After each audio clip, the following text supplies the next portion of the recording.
His goal, this is Perik Bay, second chapter. But to understand what he defines himself, what is he coming to explain? As Rabbi at the beginning of the time, he says, what am I coming, what do I want? You're writing a book, you're writing a sefer, what does he want from the sefer? What does he want? So he says, he wants to explain the pasuk in Chumash in Devarim. It says, Meish Rabbeinu tells us, that a person shouldn't say that Torah is in heaven, Torah is above him. To serve Hashem is beyond him. It's not like that. It's close to you.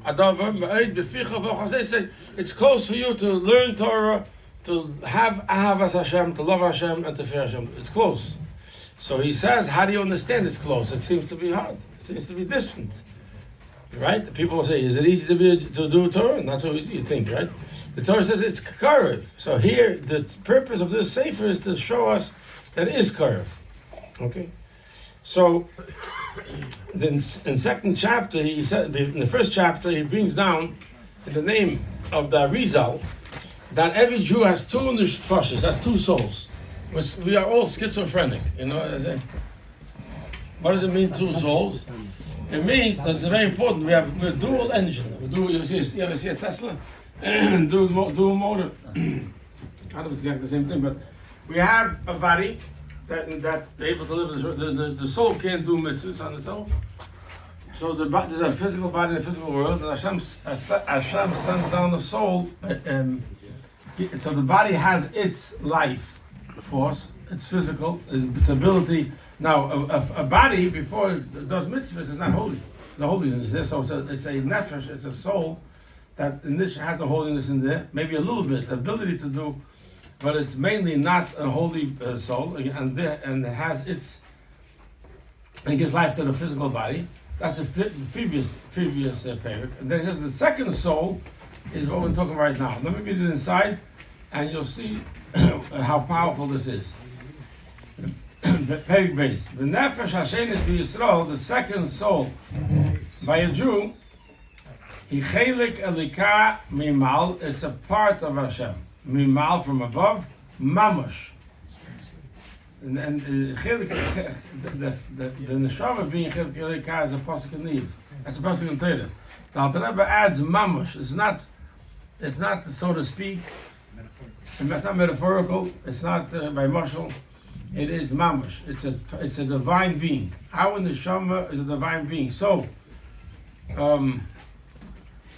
I had a doctor one time give me a ride to shul in his fancy Tesla, dual engine.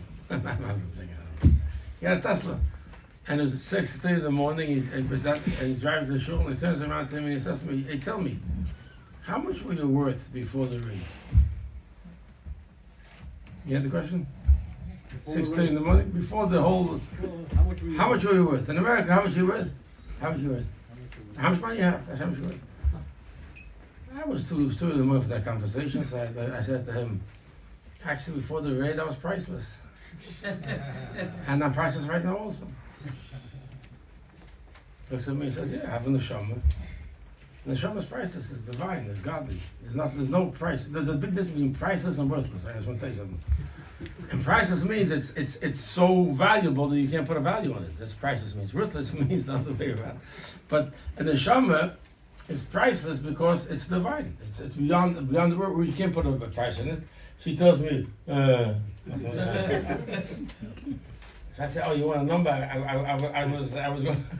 She want a number? I tell you, actually, the business wasn't my business. It was my father's business. I had not one share in the whole thing. He said, actually, the business was doing about $320 million a year. I was wow. I said, look at this. I told you a number of a big number, let's say. And one day it was there, next day it was gone. Right? Hashem knows, so what do you, that amazes you. When I tell you I have a neshama,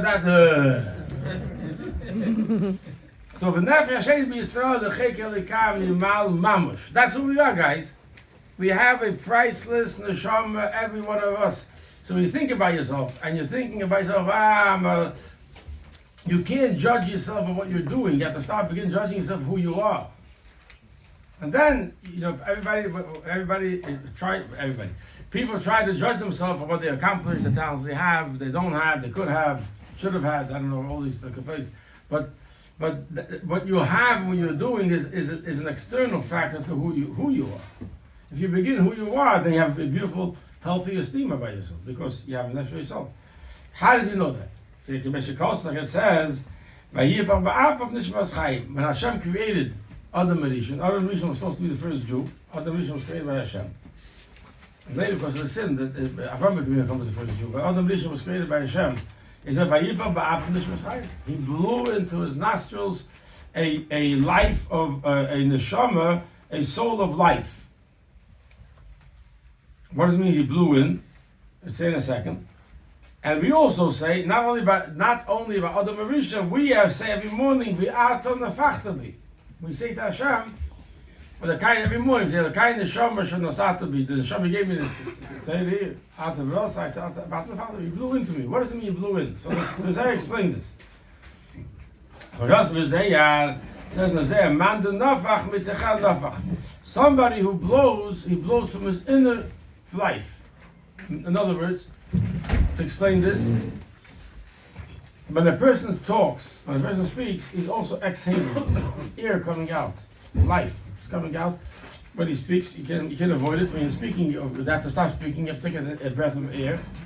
But the air, that life force that comes out when you're speaking is external, so much external that you can talk for a long time. You keep on talking and talking and talking and talking. I'm trying to prove that, by the way. Talking and talking and talking. You keep on talking and you don't stop, right? You have to stop it, right? Because it's only the external part that's coming out. But if you're blowing with force, you can't do it too much. Maybe not even a minute. Maybe a few seconds and you stop. Try it. Try blow with force. You see suddenly you get why? Because you're blowing with force, you're actually exhaling. You're blowing out the life, the air is your life, and therefore you can't continue doing it. So that is the metaphor, the mashal, when the Torah wants to describe Hashem's creating, Hashem giving life. So there's two ways Hashem describes it. Hashem said, Hashem says to be light. Hashem, Yirakia should be a sky. Hashem, when he said. The same, when you say something, you're revealing a power. Hashem revealed the power that created the sky. Hashem revealed the power that created the world. Even angels. The life that comes from Vayemer is external compared to the life of Vayipach. When he creates a Yid, he creates Adam, then it's Vayipach. There's a whole different creation. He's blowing, he's inserting an inner life, and that's how we know that the Nefesh Hashem, that explains, at least that explains, what does it mean the Nefesh Hashem is being stolen? He's saying that the first Nefesh is life to the physical body, that's a life of external, of Klippa. The second Nefesh is a life that comes from the essence of Hashem, and that's who we are, that's why we're Jewish. And that's why we spoke about, that Jewish life that we have, gets expressed in different ways. That's what we're going to speak later, through intelligence, through emotions, through willpower, and ultimately the biggest way is the essence, the yichida sheba nefesh, where you do Mesiras Nefesh. Chanukah is yichida. So he says, man the nefesh mitechad nefesh, somebody who blows from his inner, pirish mitech Yosef from his inner, from his pnimius shetech, because the tech is a pnimius achayis, from the inner, the pnimius achayis of a person. He beams out when he blows with air, with keich. 1 second, with a few more lines, okay? So kach, how do we understand this now to us? Haderech Moshel, by way of a parable, Neshamas Yisrael, the Neshamas of Yidden, all of Machshav, they arose in the Machshav of Hashem, of above. What does it mean, all arose in the Machshav? So now it brings another aspect that Yidden are called the same idea. It says, "B'ni b'chei Yisrael." When Moshe Rabbeinu, Hashem tells Moshe Rabbeinu, "Go tell Parei to take up my Jews." How does the Eibush describe the Jewish people to Parei? He says, "B'ni b'chei Yisrael," my son, singular.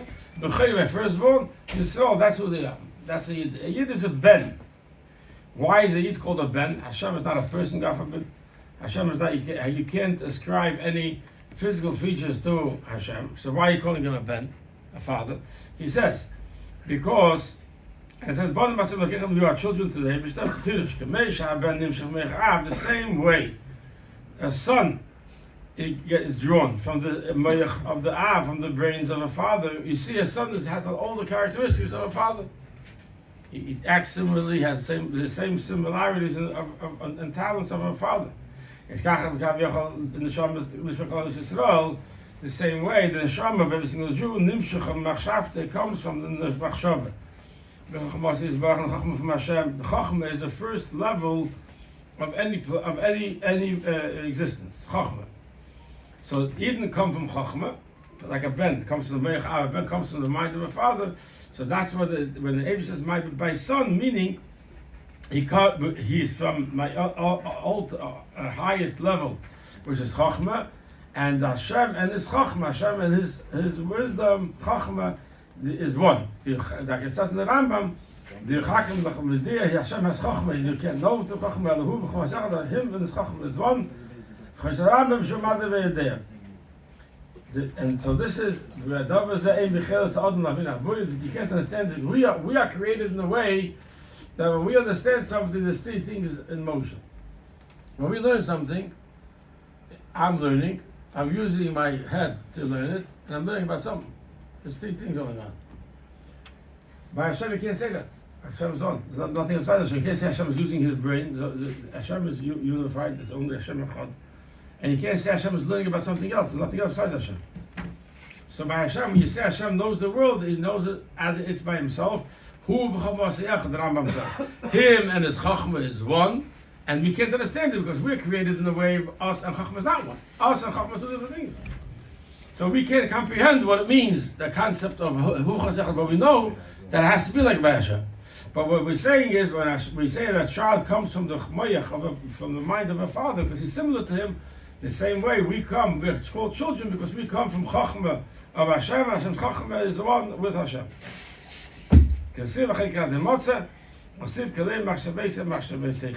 Okay, yeah. With that, we started the first Tanya class from the Sprinter Tanya, and I want to encourage everybody to sign up for the Tanya class that Rabbi Hendel is going to give going forward. Rabbi Senior, Rabbi Junior. If you want to live life, if you want to have healthy emotions, learn Tanya. It's not as expensive as therapist, I promise you. And the results are good. The results are for real. You have healthy emotions, have a healthy mental health, and the course is extremely low compared to the therapist that. The source of life. Huh? Source of life. Source of life. Ay, ay, ay.